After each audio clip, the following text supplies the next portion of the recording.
Selamat datang di channel Pemuja Malam. Jangan lupa like, share, and subscribe ya.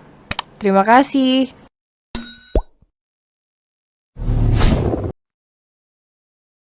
Episode 11 Perasaan Batin.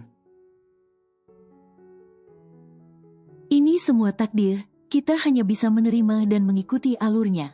Gumam Andi buru-buru menyusul Diandra yang sudah jalan duluan jauh darinya. Setelah pekerjaan selesai, tepat sekali jam makan siang. Andi mengajak Diandra untuk makan di kantin namun ia menolaknya. Bukan menolak makan siang bersama, hanya Diandra sedang ingin makan sesuatu. Kenapa tidak order saja, Dara? Tanya Andi ketika mereka sudah duduk di kedai bakso di depan kantor. Aku mau makan di tempatnya, bukan di kantor. Jawab Diandra sewot karena makannya harus terhenti. Akibat Andi yang terus mengajaknya berbicara.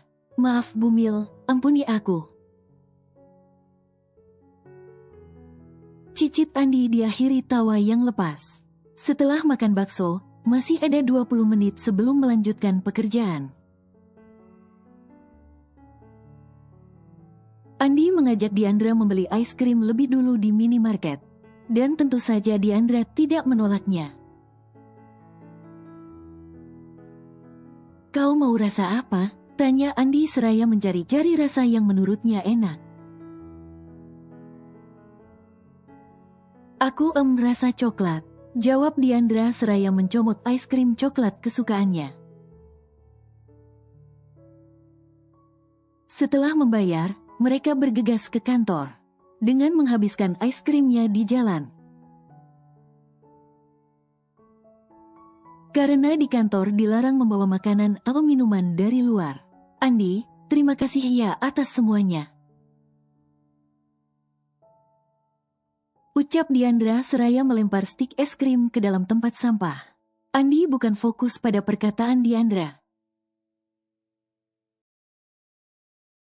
Ia malah lebih fokus pada stik es krim yang dibuang Diandra ke tempat sampah. Bagaimana bisa wanita ini menghabiskan es krimnya secepat itu? Kau menghabiskan es krimnya atau membuangnya? Tanya Andi terheran bahkan kepalanya sampai terputar. Untuk melihat apakah es krim Diandra jatuh di jalan. Tentu saja menghabiskannya, mana ada aku membuang. Jawab Diandra terkekeh. Kau benar-benar the power of makan es krim. Cicit Andi ikut tertawa girang. Di tengah-tengah mereka sedang tertawa, tiba-tiba tangan Diandra dicekal oleh seseorang dengan kuat. Diandra sampai meringis merasakan pergelangan tangannya yang sakit. Oh, sakit. Ringis Diandra ingin menepis tangan pria itu namun tenaganya tidak mampu. Apa-apaan ini, Pak? Tanya Andi pada pria yang tidak lain adalah Aryan. Kau jangan ikut campur. Jawab Aryan menunjuk wajah Andi. Bagaimana bisa saya tidak ikut campur? Lihat Pak, dia kesakitan. Ujar Andi ingin memegang tangan Diandra namun Aryan mencegahnya. Dia istriku. Seru Aryan membuat Andi dan Diandra sama-sama terkejut, bukan apa? Ini tidak disangka sebelumnya jika Aryan mau mengakui Diandra sebagai istrinya. Bapak bercanda? Tanya Andi masih berpura-pura tidak tahu. Kau tanya saja pada kekasihmu ini. Dia wanita bersuami tapi masih berhubungan dengan mantannya. Jawab Aryan tegas dengan tatapan tajam pada Diandra. Bapak salah paham. Ucap Andi seketika membuat Aryan mengerutkan keningnya. Aryan, aku dan Andi hanya berteman. Tidak ada hubungan seperti yang kamu katakan, ucap Diandra mencoba menjelaskan. Teman, apa ada pertemanan yang terjalin antara mantan tunangan? Tanya Aryan meremehkan. Kenapa tidak ada, Pak? Kami memang mantan tunangan. Tapi kami sadar bahwa hubungan itu telah berakhir. Jawab Andi frontal. Aryan tidak menjawab, ia menarik paksa Diandra meski Diandra mencoba melepaskannya. Andi segera menarik tangan Diandra terlepas dari Aryan sehingga pria itu menatapnya tajam. Diandra sedang hamil, Pak, teriak Andi spontan. Aryan terkejut mendengar ucapan Andi. Diandra tak kalah terkejut entah mengapa Andi bisa mengatakan hal yang ia rahasiakan sejak awal. Apa? Tanya Aryan pelan. Kenapa? Bapak terkejut mendengarnya? Tanya Andi meninggikan suaranya. Diandra itu sedang hamil anakmu. Tekan Andi sampai berani menunjuk wajah atasannya itu. Sementara Diandra hanya diam dengan air mata yang keluar dari matanya. Ia takut setelah ini Aryan akan memintanya untuk menggugurkan kandungannya. Aryan menatap Diandra yang terus menundukkan kepalanya. Terlihat sekali jika wanita itu ketakutan. Aryan menghela nafas kemudian mendekati Diandra dan duduk di sebelahnya. Kenapa kau tidak mengatakan jika kau hamil? Tanya Aryan tanpa melihat pada Diandra. Aku takut. Jawab Diandra pelan bahkan hampir tak terdengar. Apa yang kau takutkan? Tanya Aryan lagi mengerutkan keningnya. Aku takut kau akan memintaku untuk menggugurkan anak ini. Jawab Diandra terisak. Ucapan Diandra tentu membuat Aryan terkejut mendengarnya. Apa yang kau katakan? Kau pikir aku segila itu sampai akan melenyapkan darah dagingku sendiri? Seru Aryan terkejut. Selama ini kau tidak pernah menganggapku. Tidak pernah menghargaiku sebagai istrimu. Bahkan kau pernah bilang, jika pernikahan ini bukanlah hubungan suci pernikahan lain, hubungan ini hanya untuk balas dendam. Ucap Diandra mengeluarkan semua ketakutannya. Aku mungkin membencimu, tapi aku tidak mungkin menyia-nyiakan anakku. Dalam dirimu sekarang ada penerusku. Aku tidak mungkin melenyapkannya. Balas Aryan sungguh-sungguh. Jadi kau akan menerima anakku kan? Kau tidak akan menyakitinya? Tanya Diandra berubah bahagia. Anak kita, ralat Aryan tersenyum lebar seraya mengusap kepala Diandra. Terima kasih banyak, ucap Diandra dengan bahagia bahkan sampai memeluk Aryan dengan erat. Aryan membalas pelukan Diandra bahkan mengusap pelan punggung wanita itu. Ada perasaan hangat yang menjalar di dalam tubuh Aryan. Mungkinkah ini perasaan batin antara ayah dan anak? Diandra melepas pelukannya, ia tidak canggung. Karena menurutnya pelukan itu adalah pelukan kebahagiaan. Karena mereka sama-sama mau menerima anak yang ada di dalam kandungan Diandra. Aku masih ada pekerjaan, aku pergi ya, Ucap Diandra ingin beranjak dari ruangan Aryan, namun pria itu justru mencegahnya. Tidak perlu, tinggalkan pekerjaan itu dan istirahatlah. Beberapa hari ini aku melihatmu sakit, pasti itu karena kelelahan. Cegah Aryan memegang tangan Diandra lembut. Aryan, boleh aku kurang ajar sedikit? Tanya Diandra membuat kebingungan terlihat di wajah Aryan. Maksudmu? Tanya Aryan tidak mengerti. Cup. Tiba-tiba Diandra mencium pipi Aryan. Kemudian berlari keluar dari ruangan itu. Aryan terdiam dengan telapak tangan yang memegangi pipinya. Ia tidak marah sama sekali. Entahlah, mendengar dirinya akan menjadi ayah membuatnya kini sangat bahagia. Baik-baiklah di perut mamamu, nak. Gumam Aryan tersenyum manis. Pulang kantor, Diandra berpapasan dengan Andi.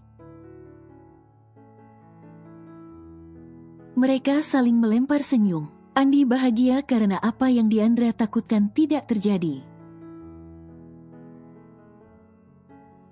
Dia berdoa semoga Diandra bisa bahagia. Dan dia bisa mendapatkan wanita pengganti seperti Diandra.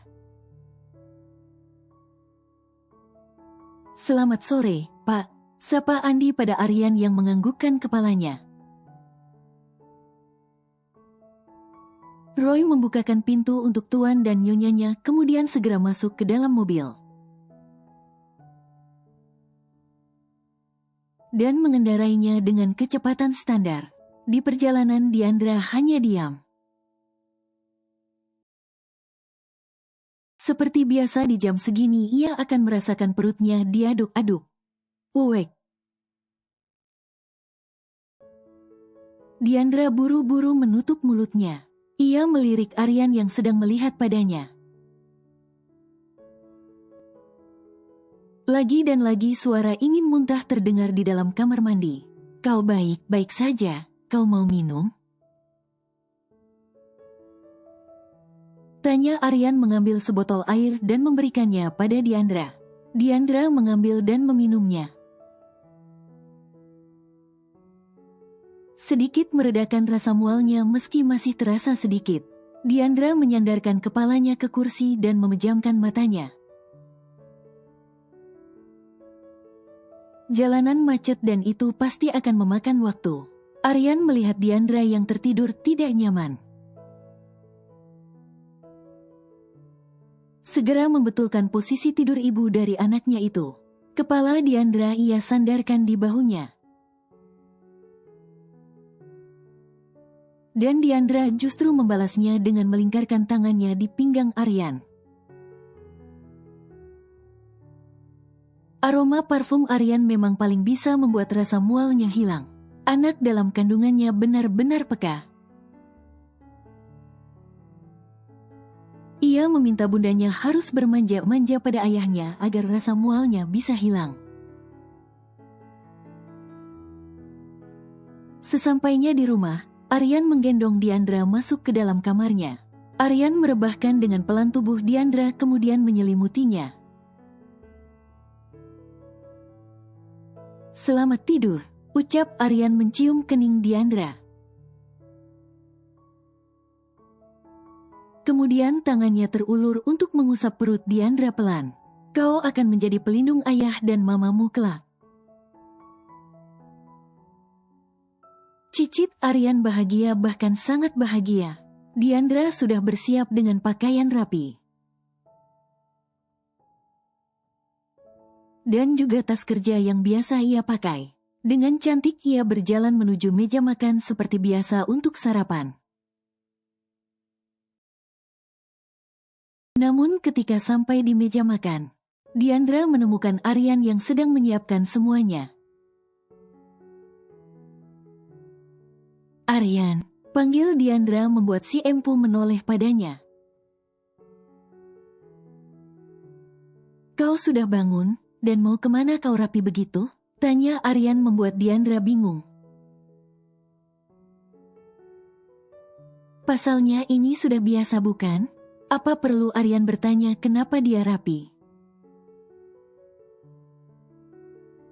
Aku, tentu saja mau bekerja, jawab Diandra seraya mendudukkan bokongnya di kursi meja makan. Kau dipecat, Diandra, ucap Aryan dengan nada serius. Apa maksudmu dipecat? Tanya Diandra terkejut dan tidak mau jika harus sampai dipecat. Ya, aku memecatmu, jawab Aryan seraya menyajikan sarapan nasi goreng buatannya ke dalam piring Diandra. Tapi kenapa? Aku tidak melakukan kesalahan apapun kan? Tanya Diandra meminta penjelasan di setiap pertanyaan. Karena kau sedang hamil muda, Diandra. Aku tidak mau terjadi sesuatu pada anak kita, jawab Aryan membuat Diandra terdiam. Kau boleh kembali ke kantor jika usia kandunganmu sudah melewati trimester pertamamu. Lanjut Aryan membuat Diandra bingung. Trimester pertama, apa itu? Tanya Diandra tidak mengerti. 3 bulan pertama kehamilan. Biasanya ibu hamil akan muntah-muntah dan pusing seperti dirimu sekarang. Karena itulah aku memecatmu sementara. Jawab Aryan seraya menjelaskan apa alasan memecat istrinya. Kau tahu dari mana soal kehamilan? Kenapa kau lebih banyak tahu dibandingkan aku? Tanya Diandra. Tidak mungkin pengusaha sukses dan sibuk seperti Aryan akan kau repot-repot mencari tahu. Tentu saja belajar di internet, jawab Aryan seraya duduk berseberangan dengan Diandra. Aryan, jika untuk sementara maka jangan memecatku. Cukup berikan aku surat cuti hamil 3 bulan. Ucap Diandra seraya mengaduk-aduk nasi goreng miliknya. Aku tidak akan memberikannya, karena apa? Karena nantinya aku tidak tahu akan menerimamu lagi di kantor atau tidak, jawab Aryan terkekeh kecil. Desis Diandra kesal sampai menghentak kakinya di bawah meja. Setelah sarapan, Aryan pergi dari rumah untuk ke kantor. Sementara Diandra diam saja di rumah. Entah apa yang akan dilakukan dirinya sendirian di rumah. Baiklah sayang, kita santai di rumah. Ini kemauan ayahmu. Ucap Diandra sambil mengelus perutnya sendiri. Diandra menyalakan televisi di ruang tamu. Ia menonton drama Korea dan China kesukaannya. Salah satu adegan memperlihatkan cameo seorang wanita yang sedang hamil bersama suaminya yang begitu peduli menemani istrinya melahirkan. Melihat adegan itu seketika Diandra teringat oleh Aryan. Aryan yang kejam dan tidak pernah peduli padanya kini sangat perhatian dan lembut padanya. Dia mau melakukan apapun ketika Diandra mengatakan apapun padanya. Jika melihat perubahan sikap Aryan, Diandra menjadi takut sendiri. Takut jika semua ini akan selesai. Ia takut ketika anak mereka lahir maka Diandra akan dibuang dan dipisahkan dari anaknya oleh Aryan. Diandra menggeleng cepat, bagaimana mungkin Aryan akan memisahkan ibu dari anaknya? Jika memisahkan mereka hanya berkisar 1% dalam pemikiran Diandra.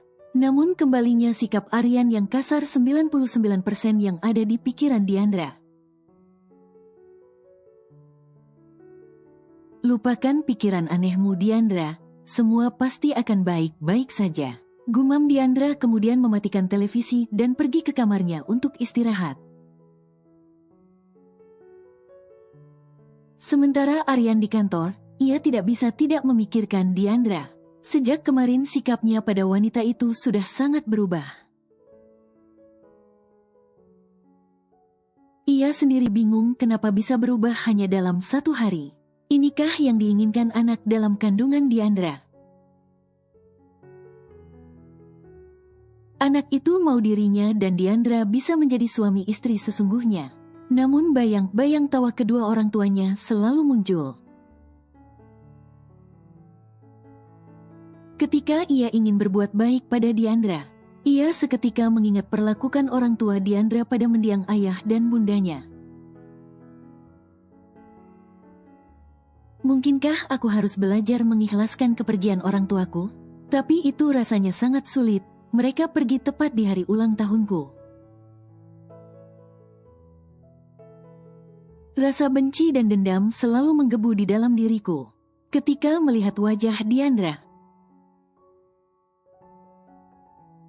Gumam Aryan frustasi. Diandra diam-diam menyelinap masuk ke dalam kamar Aryan. Entah ada apa dengan dirinya yang tiba-tiba menginginkan aroma tubuh Aryan yang biasa ia cium ketika pria itu lewat di depannya. Sejak hamil memang terkadang ia gila akan aroma Aryan.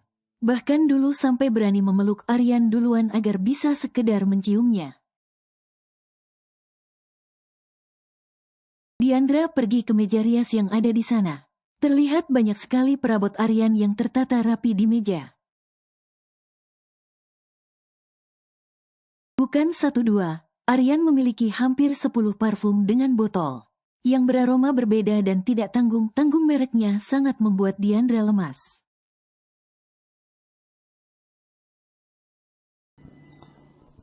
Bersambung.